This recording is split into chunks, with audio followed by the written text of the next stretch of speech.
Hello बच्चों, welcome to Veda academy. आज हम लेकर आए हैं एक और प्यारा सा टॉपिक जिसमें बात करेंगे थर्मोडायनेमिक प्रोसेसेस के बारे में। भाई छोटू सा प्यारा सा टॉपिक है, एग्जाम पॉइंट ऑफ व्यू से बहुत इंपॉर्टेंट है। क्वेश्चन अक्सर इस टॉपिक से पूछ लिए जाते हैं, तो फटाफट इसको समझते हैं।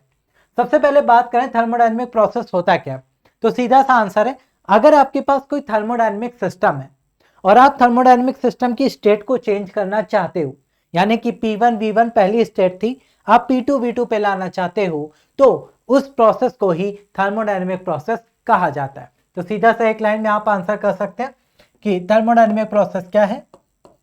मेरे पास एक थर्मोडायनेमिक सिस्टम है, ठीक है, और मैं उसकी स्टेट को चेंज करना चाहता हूं, स्टेट में चेंज लाना चाहता हूं। मान लो पहले स्टेट 1 थी जहां पर आपको P1 V1 था, अब मैंने स्टेट चेंज कर दिया S2 P2 V2। तो स्टेट चेंज के इस प्रोसेस को ही हम क्या कहते हैं, थर्मोडायनेमिक प्रोसेस कहते हैं। ठीक है, बस इतनी सी चीज आपको यहां पर समझनी है, सिंपल सा आंसर। चलिए अब क्वेश्चन आता है कि थर्मोडायनेमिक प्रोसेस कितने टाइप के होते हैं। तो भैया 5 टाइप के प्रोसेस मिलेंगे, आइए एक एक करके समझते हैं। सबसे पहला प्रोसेस आइसोथर्मल। आइसोथर्मल नाम से ही क्लियर हो रहा है कि नहीं हो रहा, बताओ। हाँ भाई, नाम से क्लियर हो। आइसो मतलब एक जैसा, कांस्टेंट, और थर्मल मतलब टेम्परेचर। एक जैसा temperature means constant temperature, constant temperature. Constant temperature का मतलब delta T is equal to 0। Delta T अगर यहां पर 0 है तो क्या क्या चीजें होंगी समझो भैया। अगर आप पीवी ग्राफ इसमें बनाते हैं, ये वॉल्यूम, ये रहा आपका प्रेशर, ठीक है, तो ये कैसा ग्राफ बनेगा, क्यों बनेगा वो समझते हैं। कांस्टेंट टेम्परेचर है तो थर्मोडायनेमिक्स फर्स्ट लॉ से हम ये कह सकते हैं कि डेल्टा यू 0 है, क्योंकि इंटरनल एनर्जी टेम्परेचर चेंज पर ही डिपेंड करती है। तो इस हिसाब से Q is equal to W हो जाएगा। हाँ सर, बिल्कुल सही, पहला बात। दूसरा, अगर यहाँ पर वर्क डन निकालना है कि इस प्रोसेस में वर्क डन कितना हो रहा है, तो वर्क डन क्या होता है, PdV होता है, बिल्कुल सही।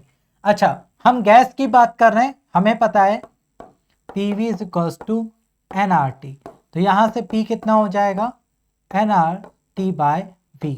यहां पर रख दो P की जगह, तो nRT, ये तो कांस्टेंट है, यहां पर इंटीग्रेट करेंगे 1/V dV, तो जो आपका W निकल के आएगा वो एक स्टेट से दूसरी स्टेट, ठीक है भाई। तो ये हो जाएगा आपका nRT इंटीग्रल V2/V1। ये आपका सीधा सा फॉर्मूला निकल के आता है, कहां के लिए, वर्क डन के लिए निकल के आता है, सीधी सी बात। ठीक है, यहां पर जो ग्राफ बनेगा बच्चा वो कैसा बनता है, हमेशा ध्यान रखिएगा, प्रेशर वॉल्यूम कांस्टेंट टेम्परेचर, ठीक है। डेल्टा टी अगर 0 है तो इस तरह का ग्राफ बनेगा। अगर यहां पर कोई भी 2 पॉइंटर में उठा लूं, यहां पर वॉल्यूम मान लिया V1, यहां वॉल्यूम मान लिया V2, तो अब क्वेश्चन आता है कि कब हमारा वर्क डन पॉजिटिव है, कब वर्क डन निगेटिव है। तो हमेशा ध्यान रखिएगा, ये वर्क डन आपका पॉजिटिव और निगेटिव किन दो केसेस में मिल सकता है। तो कॉमन सेंस का क्वेश्चन, अगर आपका V2 ग्रेटर देन है V1 से और अगर V2 लेस देन है V1 से, तो मिल सकता है। सीधा सा आंसर आप यहां से लेके जाएंगे। बोलो, बात क्लियर है।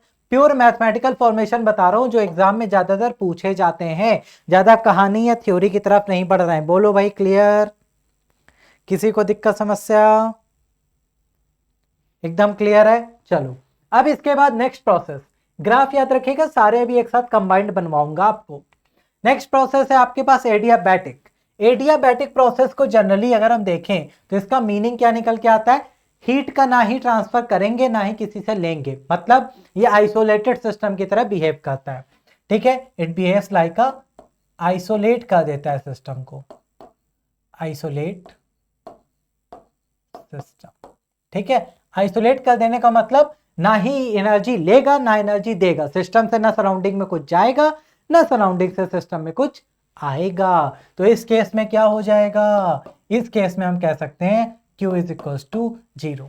अगर Q इज इक्वल्स टू 0 है तो फर्स्ट लॉ से, अकॉर्डिंग टू फर्स्ट लॉ, ये U जो है वो W, बोलो भाई, है ना, वर्क डन के इक्विवेलेंट होगा negatively change in internal energy. Internal energy में जो चेंज होगा वही वर्क डन में खर्च हो जाएगा। ये सीधा सा प्रोसेस है। अच्छा, इस केस में वर्क डन कैसे निकालेंगे, वर्क डन, एडियाबैटिक में हीट ना आ रही ना जा रही, तो यहां पर आपका फॉर्मूला बनता है PV की power gamma is equals to constant K मान लेते हैं।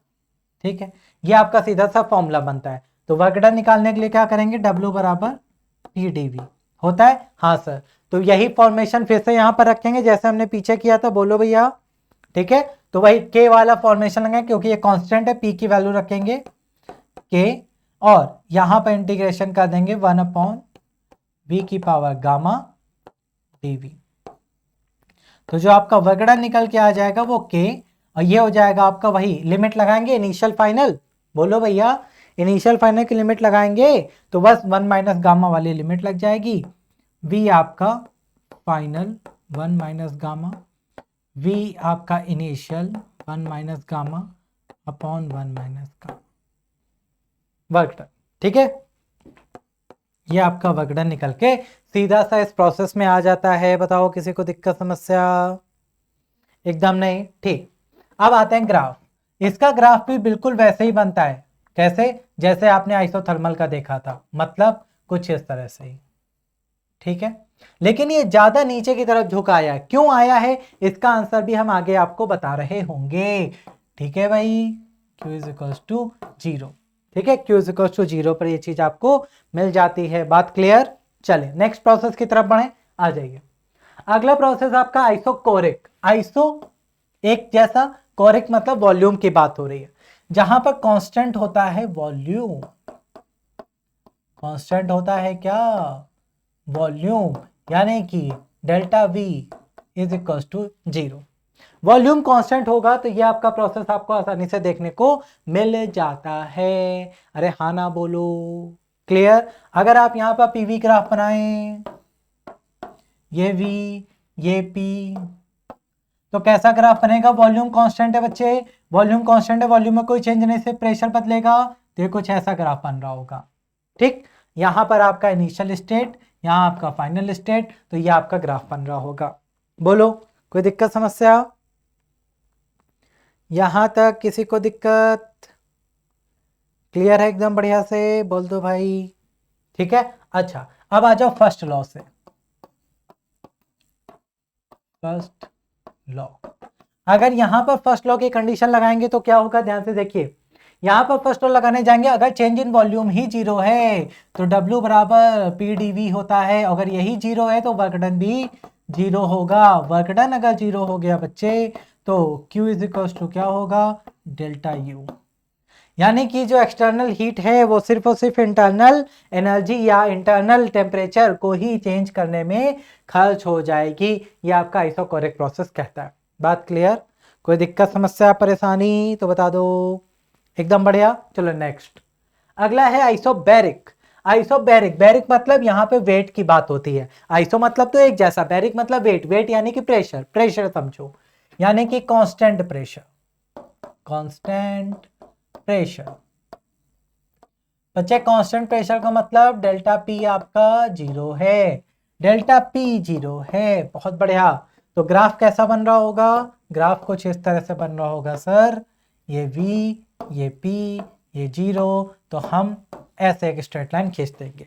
ठीक है, ये आपका इनिशियल स्टेट है, ये फाइनल स्टेट है, तो ऐसा कुछ ग्राफ आपको मिल रहा होगा। बोलो क्लियर यहां तक, हाँ सर बिल्कुल बढ़िया। ठीक है, अच्छा इस केस में फर्स्ट लॉ और वो देखते हैं वर्क डन। तो फर्स्ट लॉ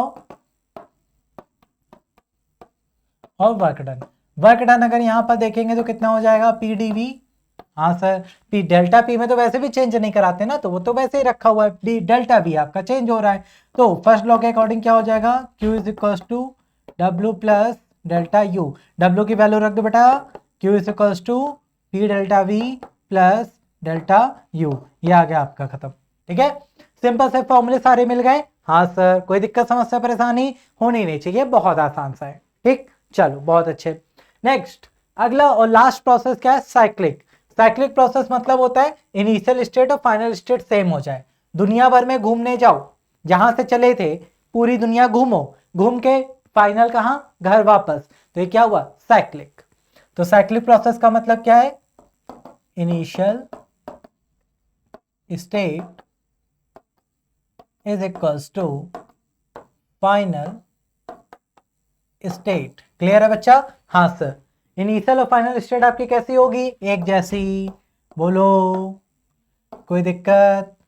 यहां पर अगर आप देखें तो मान लो आप ए से चले थे, आप बी पर गए, आप सी पर पहुंचे, आप डी पर गए, ऐसा, और वापस ए पर आ गए। तो ये आपका प्रोसेस क्या है? साइक्लिक प्रोसेस है। ये आपका पूरा कैसा प्रोसेस है? साइक्लिक। साइक्लिक प्रोसेस में क्या होता है? इंटरनल एनर्जी में कोई चेंज नहीं, बिकॉज आप ये भी कह सकते हो टेम्परेचर में कोई चेंज नहीं। आपकी फाइनल और इनिशियल स्टेट एक जैसी है, इसलिए यहां कोई चेंज नहीं मिलेगा। नहीं मिलेगा तो बिल्कुल आइसोथर्मल की तरह बिहेव कर रहा है। हाँ सर, तो फर्स्ट लॉ से, फर्स्ट लॉ ऑफ थर्मोडायनेमिक्स अगर आप यहां पे देखें तो Q इज इक्वल टू क्या मिलेगा? W। यही आपको यहां पर पे मिल रहा है। बात क्लियर? कोई दिक्कत? बिल्कुल सिंपल सा आपको यहां पर आंसर मिल जाएगा। फिर आता है आपका नेक्स्ट पार्ट, अगला पार्ट जहां पे ऑल कंबाइंड। अब इसके ग्राफ देखना, बहुत आता है ये क्वेश्चन आपके एग्जाम में। अगर आप यहां पर ग्राफ बनाते हैं पीवी, वी और प्री, ठीक है, अब वो आपके उस क्वेश्चन का आंसर यही मिलने वाला है। ध्यान से देखिएगा इस क्वेश्चन का आंसर कैसे मिलेगा। देखो, सबसे पहला प्रोसेस क्या पढ़ा था? आइसोथर्मल। मान लीजिए आप ए पर हैं, आइसोथर्मल आप स्टार्ट करते हैं, बी पर आ गए, ये आपका आइसोथर्मल है। ठीक है, हम आपको यहां से दिखा देते हैं, ग्रीन का मतलब आइसोथर्मल। क्लियर? हाँ सर। चलिए सेकंड, सेकंड हमने क्या बताया था? सेकंड था आपका एडियाबैटिक। एडियाबैटिक क्या होगा? ऐसा ही होगा, बस थोड़ा सा और नीचे। यहीं से स्टार्ट करते हैं, सी। ठीक है, ये जो आपका येलो वाला है ये क्या है? एडियाबैटिक, जहां पर कोई भी हीट ट्रांसफर नहीं होगी। बहुत अच्छा। चलो थर्ड आ जाते हैं। तीसरा ग्राफ आपको क्या बताया था बच्चे? आइसोकोरिक। आइसोकोरिक में क्या होता है? वॉल्यूम कांस्टेंट होता है। वॉल्यूम कांस्टेंट होता है बच्चे तो प्रेशर। ठीक है, डी। क्लियर है? ये आपका बन गया, और ये आपका है आइसोकोरिक। आइसोकोरिक, और उसके बाद लास्ट पी, यानी कि आइसोबैरिक। आइसोबैरिक का मतलब ये रहा आपका। क्लियर? ये रहा आपका आइसोबैरिक। अब तो सारे याद हो जाएंगे, कि कोई दिक्कत कंफ्यूजन रहेगा अभी भी? बताओ, होना नहीं चाहिए। अब तो आसानी से याद हो जाएंगे, तो रटने की जरूरत नहीं है, सारे सिखा दिए, यहीं पर आप सीख सकते हैं। अब आपके मन में क्वेश्चन आ रहा होगा कि ये दोनों जब एक जैसे हैं तो ये ऊपर जाता है ये नीचे जाता है, रीजन क्या है? बहुत आसान है, देखो बच्चा, रीजन जानो इसके पीछे का। रीजन बहुत सिंपल है बच्चे। जब आप आइसोथर्मल की बात करते हैं, आइसोथर्मल की अगर आप बात करेंगे पीवी इक्वल्स टू एनआरटी से, तो ये पूरा पोर्शन कांस्टेंट आता है बच्चे, तो पी वी के इनवर्सली प्रोपोर्शनल आता है। बट बेटा जब एडियाबैटिक की बात करोगे तो एडियाबैटिक में क्या होता है? पी वी की पावर,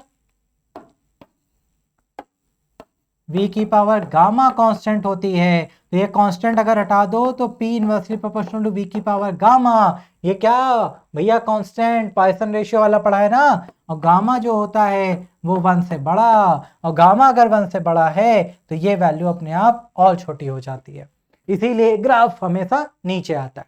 ठीक है, ये सीधा सा लॉजिक यहाँ पर काम करता है। क्लियर?